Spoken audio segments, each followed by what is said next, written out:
Hello guys, welcome to my YouTube channel E M R S चीज Shyam. And आज हमारी fifth class है Python के प्रैक्टिस क्वेश्चन की। चलिए स्टार्ट करते हैं। तो हम एनसीईआरटी के क्वेश्चंस कर रहे थे, जो कि हम क्वेश्चन नंबर थर्ड तक कर चुके थे। आई थिंक फोर्थ के भी दो क्वेश्चन हो गए थे हमारे। थर्ड क्वेश्चन में ना, इसमें मैंने आपको समझा तो दिया था कैसे वर्क कर रहा है, बट एक्चुअली में इसमें पूछा क्या है, लॉजिकल एक्सप्रेशन पूछा है। तो बहुत लोग कन्फ्यूज हो गए थे। तो ये भाई मतलब एक्चुअली लिखना क्या है। तो देखिए, अगर बात करूँ जैसे ए है, तो लॉजिकल एक्सप्रेशन सीधी सीधी ये होगी 20 प्लस माइनस के 10 इज लेस देन 12। तो ये हमारी एक लॉजिकल एक्सप्रेशन हो गई इसके लिए।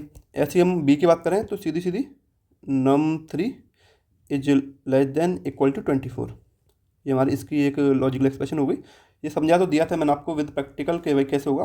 जैसे इसे आप कर सकते हैं सी को। ऐसे डी वाली है तो इसकी ये सीधी सीधी ये हो गई, यानी कि first less than. And stationery को आप डायरेक्टली लिखना है एम्पटी, कि लिस्ट स्टेशनरी इज एम्पटी। तो लिस्ट को आप कैसे करते हैं स्क्वायर ब्रैकेट से, तो नाम रखा है इसका स्टेशनरी, तो STATIONERY। एंड एम्पटी करनी है तो ये, तो इसका ये एक लॉजिकल एक्सप्रेशन हो गया है। ठीक। हाँ, क्वेश्चन नंबर फोर्थ का मैंने आपको ए एंड बी समझा दिया था। आज है हमारा क्वेश्चन नंबर सी। तो आप डायरेक्टली से रन करोगे तो इसका जो आउटपुट आएगा वो फॉल्स आएगा। अच्छा, क्यों आएगा? क्योंकि ये ऑपरेटर जो होते हैं चेनिंग के थ्रू करता है पाइथन। जैसे कि अगर ये तो आपको पता ही है कि ये जो है इसकी एसोसिएटिविटी वो लेफ़्ट टू राइट होगी, लेफ़्ट टू राइट। तो ये लेफ़्ट से करेगा स्टार्ट एंड चेनिंग करता हुआ जाएगा। सबसे पहले 1 को -1 से कंपेयर करेगा, एंड -1 को 3 से करेगा, 3 को 4 से करेगा, ऐसे 3 बना देगा अलग, तब कंपेयर करेगा। तो इसका जो आउटपुट आएगा वो आएगा फॉल्स। अब हमें करना है इसका आउटपुट ट्रू। तो हम कहाँ पे पैरेंथेसिस लगाएं, मेन क्वेश्चन हमारा यही है भाई। तो देखिए, इसमें एक से काम नहीं चलेगा, इसमें दो पैरेंथेसिस लगाने पड़ेंगे हमें।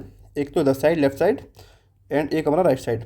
तो सबसे पहले ये वाला होगा, क्योंकि सबसे हाईएस्ट यही होती है ना, पैरेंथेसिस की होती है। तो 1 इज लेस देन -1 क्या है कि भाई फॉल्स है, 1 तो बड़ा होता है। False equal equal 3 is greater than 4, true है का फॉल्स है भाई, 3 तो छोटा होता है ऑब्वियसली, तो ये भी फॉल्स हो जाएगा। अब देखिए, तो false equal equal false, condition true है या फॉल्स है भाई? ट्रू है कंडीशन, क्योंकि फॉल्स इक्वल इक्वल फॉल्स होता है। तो इसके जो आउटपुट आ जाएगा वो ट्रू आ जाएगा। ठीक। अब है क्वेश्चन नंबर फिफ्थ का आज का हमारा, इससे स्टार्ट करते हैं। तो ये मैंने कॉपी करके इधर लिख लिए हैं। हाँ, इधर यहाँ मैं आपको इजीली समझा सकता हूँ। वैसे तो आप रन करके देख लोगे भाई इसका आउटपुट क्या है, पर मेन चीज़ है एक्चुअल में वर्किंग कैसे हो रही है वो समझना है हमारी बात। तो देखिए, सबसे पहले हम num1 इक्वल टू 4 है, यानी कि 4 की वैल्यू num1 एक वेरिएबल में असाइन कर दी है। तो हम एक लेंगे num1, एंड उसमें 4 वैल्यू असाइन होगी मेमोरी में। देन दूसरी लाइन पे आएंगे num2 equal to num1 plus के 1, यानी इस एक्सप्रेशन की वैल्यू इसमें असाइन होगी num2 में। तो हम बनाएंगे num2, एंड वैल्यू क्या आसान हुई है इसमें भाई, num1 प्लस के 1, num1 प्लस के 1। num1 की वैल्यू 4 है, 4 प्लस के 1 यानी कि 5। अब फिर क्या आता है third condition, num1 equal to 2, यानी कि 2 वैल्यू num1 में असाइन हो गई है। तो यहाँ से 4 काटेंगे एंड 2 असाइन कर देंगे। फिर प्रिंट होगा, तो num1 की वैल्यू क्या है फाइनली आप देख सकते हो, num1 की वैल्यू है भाई 2, तो 2 हो जाएगा। num2 की वैल्यू क्या है 5, तो इसका आउटपुट जो आएगा वो 2 एंड 5 आएगा। बी को देखिए आप, देखो बी को भी ऐसे ही करना है। सबसे पहले हम लेंगे num1 की, हालांकि बहुत ईजी है, बट वही मेन चीज़ है कि हमारा कॉन्सेप्ट कैसे हो रहा है। तो num1 की वैल्यू 2 हो गई, एंड num2 की वैल्यू होगी हमारी 6। अब num1 comma num2, and num2 comma num1 plus के num2।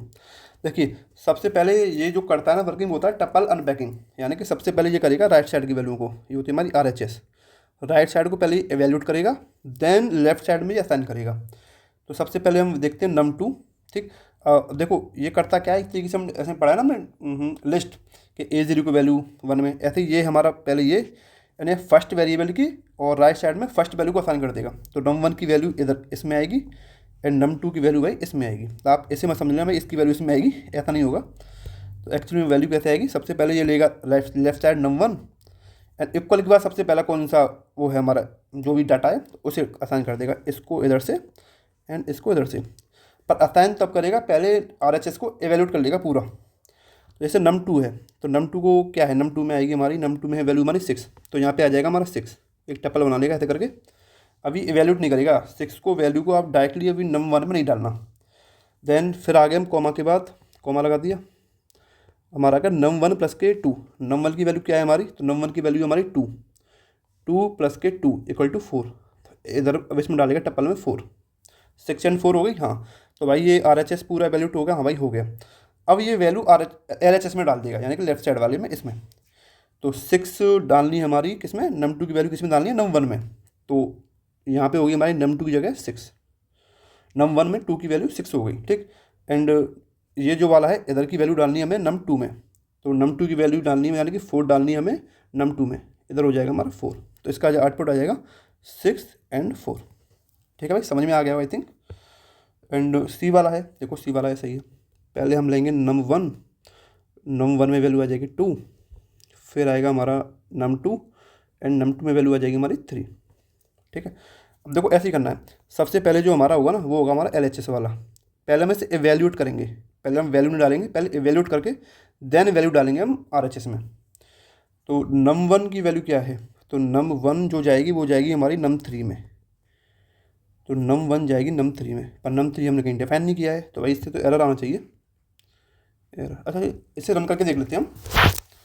1 सेकेंड, कोडिंग पाइथन, क्योंकि हमने कहीं डिफाइन ही नहीं किया है, तो भाई इसे हम करते हैं रन करके। 1 मिनट, हाँ। तो हमने 2 वैल्यू लिए, variable num1 comma num2 equal 2,3। Okay, फिर लिया हमने num3 कॉमा num2 एंड इसकी जो वैल्यू डाल दी हमने num1 कॉमा num3 प्लस 1। अगर हम प्रिंट करते हैं num1 comma num2 comma num3, यही है ना, देखिए num1 बराबर num2, ठीक। अब इससे हम करते हैं भाई रन, क्या रन तो होना चाहिए नहीं, हाँ देखिए भाई आ चुका है यहाँ पे। अब देखिए पढ़िए, name num3 is not define, यानी कि हमने किसी ने डिफाइन ही नहीं किया है। तो भाई अगर इसे आप करोगे ना तो सीधा सीधा आउटपुट ही आएगा, क्योंकि हमने num3 कहीं पे डिफाइन नहीं किया है, तो इसका जो आएगा आउटपुट एरर आएगा। बहुत अच्छों को यार दिक्कत भी आती है किसमें, वैल्यू आसान में। जैसे मैं बताऊँ तो जैसे ओके, 1 सेकंड, ऐसे A,B बराबर ले लिया 2,3। अब बहुत क्या करते हैं यार, B की वैल्यू डायरेक्टली 2 में डाल देते हैं एंड इसकी वैल्यू इसमें डाल देते हैं। ऐसा नहीं है, हम ऐसा नहीं करते हैं। पहले एक्चुअली में इसे टपल बनाएगा जी, इसको हम कर देते हैं, पहले पैक कर देगा वैल्यू को। ठीक है, पैक करके पहले इधर से वैल्यू उठाएगा लेफ्ट साइड से। A की वैल्यू क्या है, हम यहाँ लिख लीजिए भाई, एंड B यहाँ पे है तो इसे यहाँ लिख लीजिए। तो एक्चुअल में ऐसे वैल्यू होगी, A की वैल्यू हमारी 2 हो गई एंड B की वैल्यू हमारी 3 हो गई। अब देखो दोनों साइड बराबर ही होनी चाहिए, यानी जितने वेरिएबल इधर हैं हमारे वेरिएबल वो हमारे इक्वल होने चाहिए हमारे डेटा के, तभी जो काम करता है।